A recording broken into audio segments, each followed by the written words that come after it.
നമസ്കാരം.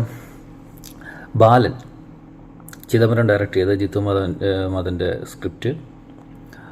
അപ്പം ഈ സിനിമ എല്ലാവരും കാണാൻ ശ്രമിക്കുക. കാരണം ഈ കാണാത്ത ആൾക്കാരുണ്ടെന്നുണ്ടെങ്കിൽ നമുക്ക് ഇപ്പം പറയുന്ന കാര്യങ്ങളൊക്കെ ഒന്ന് അവോയ്ഡ് ചെയ്ത് വിടുന്നതായിരിക്കും, സ്കിപ്പ് ചെയ്ത് വിടുന്നതായിരിക്കും ഈ വീഡിയോ നല്ലത്, കാണാത്തവർ.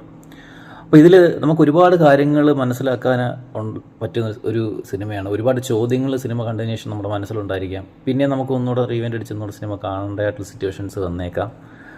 അപ്പം എന്താ പറയേണ്ടത്, ഒരു അമ്മയും മകനും തമ്മിലുള്ള ബന്ധം അതാണ് മെയിൻ ഹൈലൈറ്റായിട്ട് പറയുന്നുണ്ടെങ്കിൽ അതിലുപരി ഒരു മകൻ വളർന്ന അവൻ്റെ ഒരു പശ്ചാത്തലമാണ് നമുക്ക് മെയിനായിട്ട് മനസ്സിലാക്കേണ്ടത്. കാരണം കഥ തുടങ്ങുന്ന തന്നെ ജയിലിൽ നിന്നാണ്. ജയിലിൽ വാസം കഴിഞ്ഞതിന് ശേഷം അവിടുന്ന് ഇറങ്ങുന്ന അമ്മ മകനും ഉണ്ട് കൂടെ. ആ ജയിലിനുള്ളിലാണ് ആ മകൻ ജനിക്കുന്നതും ആ ജയിൽ ജീവിതം മാത്രമാണ് ആ മകൻ കണ്ടിരിക്കുന്നതും. അതിൻ്റെ കൂടെ അമ്മ പറഞ്ഞ് മനസ്സിലാക്കി പഠിപ്പിച്ച് വളർത്തി കൊന്ന ഒരു മകൻ.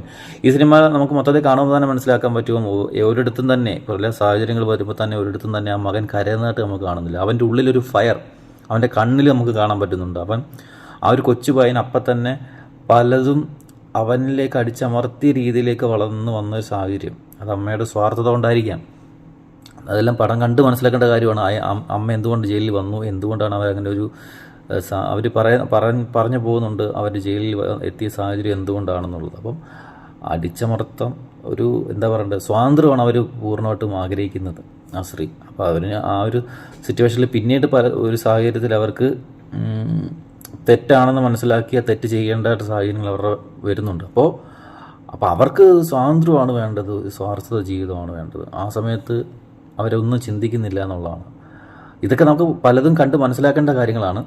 അപ്പം ആ മകൻ കൊച്ചു പയ്യനായതിനാലും അതിനുശേഷം വളർന്ന് വളർന്ന ക്യാരക്ടർ, ഈ രണ്ട് പിള്ളേർ അത് ഗംഭീരമായിട്ട് അഭിനയിച്ചിട്ടുണ്ട്. ടോവിനോ അതിഗംഭീരമായിട്ട് അഭിനയിച്ചിട്ടുണ്ട്. ആ ക്ലൈമാക്സിൽ ശ്രദ്ധിക്കേണ്ട കാര്യമാണ്. ടോവിനോ അവസാനത്തെ ആ സീൻ നമുക്ക് ശ്രദ്ധിച്ച് കാണേണ്ടതാണ്.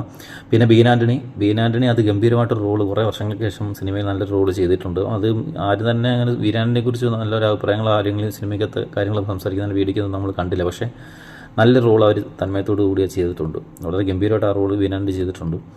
അപ്പോൾ ഓവറോൾ ഈ പടം കണ്ട് മനസ്സിലാക്കി തന്നിട്ട് ഒരുപാട് ചോദ്യങ്ങൾ നമ്മുടെ മനസ്സിൽ തങ്ങുന്ന ഒരു സിനിമയായിരിക്കും.